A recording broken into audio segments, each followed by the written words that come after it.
লালমনিরহাট ও রংপুর বিভাগে টার্গেটেড সহিংসতায় ভুক্তভোগীদের বাড়িঘর পুড়িয়ে দেওয়া হয়েছে। বানোয়াট অভিযোগ, সংখ্যালঘুদের নির্বিচারে গ্রেপ্তার ও হয়রানি করা হচ্ছে।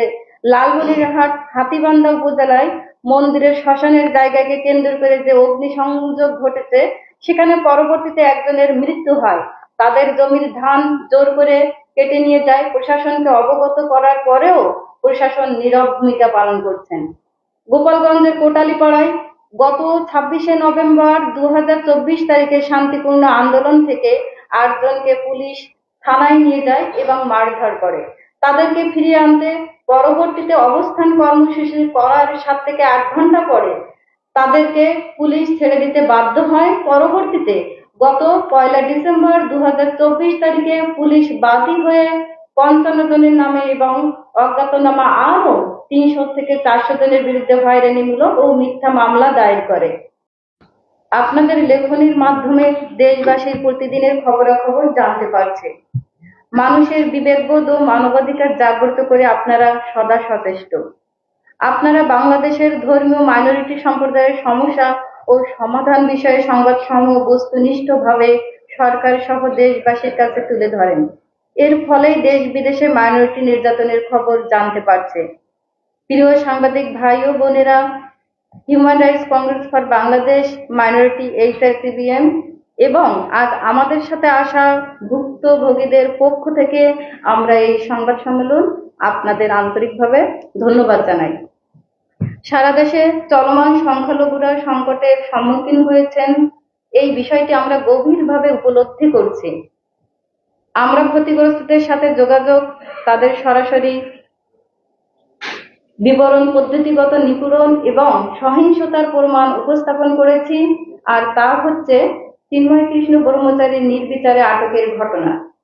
ফিরোজ খান নামক বহিষ্কৃত বিএনপি নেতা দলীয় কোনো সিদ্ধান্ত ছাড়াই বাংলাদেশ সম্মিলিত সনাতনী জাগরণ জোটের মুখপাত্র চিন্ময় কৃষ্ণ দাস ব্রহ্মচারীর নামে ভিডিও ফুটেজের চিত্রে জাতীয় পতাকায় চাঁদতারা খচিত নামক পতাকাটি জাতীয় পতাকা হিসেবে জাতীয় পতাকা অবমাননার ঘটনাকে কেন্দ্র করে অক্টোবর মাসে সম্পূর্ণ মিথ্যা ও হয়রানিমূলক উদ্দেশ্য পর্যন্ত একটি রাষ্ট্রদ্রোহী মামলা দায়ের করা হয়। যেহেতু চিন্ময় কৃষ্ণ দাস ব্রহ্মচারীর বাকরুদ্ধ করার অপকৌশলে সংখ্যালঘুরা অস্তিত্বহীনতার সংকটে যখন ক্ষোভে ফেটে পড়ে, তখন সমগ্র বাংলাদেশে হাজার হাজার সংখ্যালঘুদের নামে মিথ্যা ও হয়রানিমূলক মামলা প্রদান করা হয়। 5 শতাধিকের উপরে নিরীহ সংখ্যালঘুদের আহত করা হয়। শতাধিকের উপরে ঘর বাড়ি লুটপাট করা হয়। সেবক কলোনিতে আগুন জ্বালিয়ে দেওয়া হয়। নারীদের শ্লীলতাহানি করা হয়। বহু মন্দির ভাঙচুর করা হয়। চট্টগ্রাম কোর্টে আইনজীবীদের নামে বহু মিথ্যা ও হয়রানিমূলক মামলা প্রদান করা হয়। নির্বিচারে পুলিশের ধরপাকড়, দুর্বৃত্তদের চেম্বার ভাঙচুর, প্রাণনাশের হুমকি দিয়ে আইনজীবীদের কোর্ট প্রাঙ্গণে এরিয়াতে ঢুকতে না দেওয়ার ভয়ঙ্কর এক অবস্থা সৃষ্টি করা হয়। তা সম্পূর্ণ মানবাধিকার লঙ্ঘন। তার আটক নিয়ে দেশব্যাপী প্রতিবাদ সৃষ্টি হলে সমগ্র সংখ্যালঘুদের অস্তিত্বের লড়াই জন্ম দিয়েছে। আর সংখ্যালঘু নেতাদের নীরব করার জন্য আইনি প্রক্রিয়ার অপব্যবহার তুলে ধরা হয়েছে। প্রিয় সাংবাদিক ভাই ও বোনেরা, ঢাকা সহ সারা দেশে শান্তিপূর্ণ বিক্ষোভকারীদের উপর হামলার ঘটনা ঘটেছে। অধ্যাপক কুশল বরণ চক্রবর্তী এবং অ্যাডভোকেট রমেন রায় সহ বিক্ষোভকারীদের উপর ডানপন্থী বাহিনী দ্বারা নির্মমভাবে হামলার শিকার হয়েছে। অধ্যাপক চক্রবর্তী গুরুতর আহত হয়েছেন। অন্যদিকে অ্যাডভোকেট রমেন রায় ঢাকার একটি হাসপাতালে নিবিড় পরিচর্যা কেন্দ্রে গুরুতর অবস্থায় মৃত্যুর সাথে পাঞ্জা লড়ছেন। পুলিশ শান্তিপূর্ণ বিক্ষোভকারীদের সুরক্ষা দিতে ব্যর্থ হয়ে নীরব দর্শক হয়ে দাঁড়িয়েছিলেন। এই নিষ্ক্রিয়তা সংখ্যালঘুদের বিরুদ্ধে সহিংসতার অপরাধীদের আরো উৎসাহিত করা হয়েছে। আবার চট্টগ্রামে নিপীড়নের ঘটনায় দলিত সম্প্রদায় সহ হিন্দু সংখ্যালঘুরা ক্রমবর্ধমান দমন পীড়নের সম্মুখীন। 500 থেকে 2100 জনের বিরুদ্ধে মিথ্যা মামলা দায়ের করা চরম অর্থনৈতিক ও সামাজিক দুর্দশা দেখা দিয়েছে। প্রিয় সাংবাদিক বন্ধুগণ, কিশোরগঞ্জের করিমগঞ্জে হৃদয় রবি দাসের বিচার বহির্ভূত হত্যার ঘটনাটি অত্যন্ত হৃদয় বিদারক। প্রান্তিক দলিত রবি দাস সম্প্রদায়ের সদস্য হৃদয় রবি দাস একটি মুসলিম মেয়ের সাথে নিছক প্রেমের সম্পর্কের জের ধরে আইন প্রয়োগকারীদের হাতে নিহত হওয়ার অভিযোগ উঠেছে। তার মৃত্যু পদ্ধতিগত বৈষম্য, সহিংসতার প্রতীক।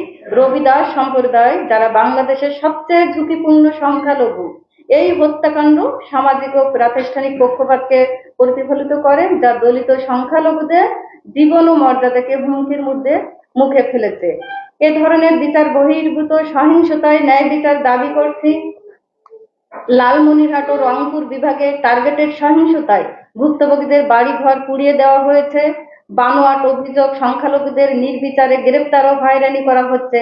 লালমনিরহাট হাতীবান্ধা উপজেলায় মন্দিরের শ্মশানের জায়গাকে কেন্দ্র করে যে অগ্নিসংযোগ ঘটেছে, সেখানে পরবর্তীতে একজনের মৃত্যু হয়।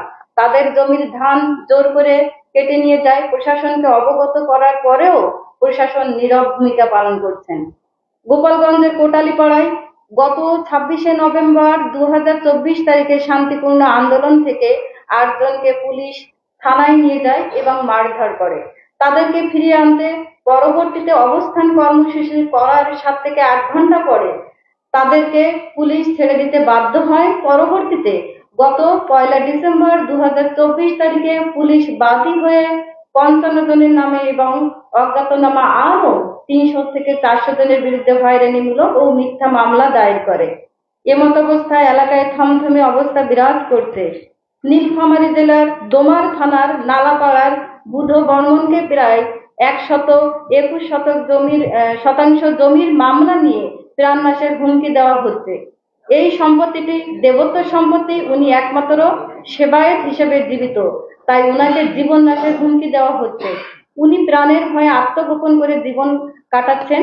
ইতপূর্বে 2 জন সেবায়েতকে জবাই করা হয়েছে। দাপক থানায় মিথ্যা অজুহাতে আটক ভুক্তভোগীরা, তাদের ভয় ভীতি ও আইনি হয়রানি করা হচ্ছে।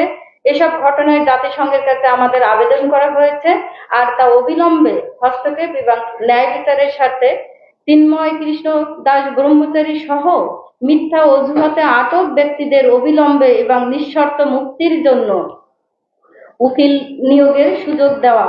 আগামী 2রা জানুয়ারি 2025 যেহেতু চিন্ময় কৃষ্ণ দাস ব্রহ্মচারীর মামলার শুনানি, সেহেতু শুনানিতে কোনো অ্যাডভোকেট অংশগ্রহণ করতে না পারে, তার জন্য সমস্ত কার্যক্রমকে ব্যাহত করার উদ্দেশ্যে আরেকটি সহিংসতা সৃষ্টি হওয়ার সম্ভাবনা থেকে উপদেষ্টা মণ্ডলী ও বাংলাদেশ বার কাউন্সিল অ্যাসোসিয়েশনের প্রতি দৃষ্টি আকর্ষণ করছি। আপনার একটি লিগ্যাল টিম গঠন করে চিন্ময় কৃষ্ণ দাস ব্রহ্মচারীর মামলার শুনানির ব্যবস্থা করুন, যেন উনি আইনগত বিচার থেকে বঞ্চিত না হন। বানোয়াট অভিযোগ বন্ধ করতে এবং সহিংসতা ও হয়রানির সব ঘটনার স্বচ্ছ তদন্ত নিশ্চিত করতে বাংলাদেশ সরকারকে অনুরোধ করছি। আর তাদের মামলা উপস্থাপনকারী ভুক্তভোগীদের এবং বাস্তুচ্যুত সম্প্রদায়, বিশেষ করে চট্টগ্রাম এবং লালমনিরহাটে জরুরি ত্রাণ সরবরাহ ও পুনর্বাসন দেওয়ার ব্যবস্থা করার অনুরোধ জানাচ্ছি। দ্রুত মিথ্যা ও হয়রানিমূলক মামলা বন্ধ করে সংখ্যালঘুদের স্বাস্থ্যের নিঃশ্বাসে বাঁচতে দিতে এবং অ্যাডভোকেট রমেন রায়ের মতো ভুক্তভোগীদের চিকিৎসা ও আর্থিক সহায়তা প্রদান করতে অনুরোধ জানাচ্ছি। ট্রানজিশনাল জাস্টিস মেকানিজম সংখ্যালঘুদের বিরুদ্ধে কয়েক দশকের নৃশংসতা মোকাবেলায় অন্তর্বর্তীকালীন বিচার ব্যবস্থা প্রতিষ্ঠার জন্য HRCBM এর সাথে অংশীদার, ন্যায় বিচার, জবাবদিহিতা এবং ক্ষতিপূরণ প্রদানের জন্য এটি অপরিহার্য। তাছাড়া একটি জাতিসংঘ মনিটরিং মেকানিজম প্রতিষ্ঠা করতে হবে, আন্তর্জাতিক জবাবদিহিতা নিশ্চিত করে বাংলাদেশের সংখ্যালঘুদের বিরুদ্ধে মানবাধিকার লঙ্ঘন পর্যবেক্ষণ ও রিপোর্ট করার জন্য একটি নিবেদিত জাতিসংঘ সংস্থা তৈরি করুন। তাছাড়া বাংলাদেশ সরকারের সাথে সহযোগিতার জন্য আন্তর্জাতিক মানবাধিকারের নিয়মাবলী মেনে চলার প্রচার এবং ক্ষতিগ্রস্তদের জন্য নিরপেক্ষ আইনি প্রক্রিয়া নিশ্চিত করতে জাতিসংঘ HRCBM এবং বাংলাদেশ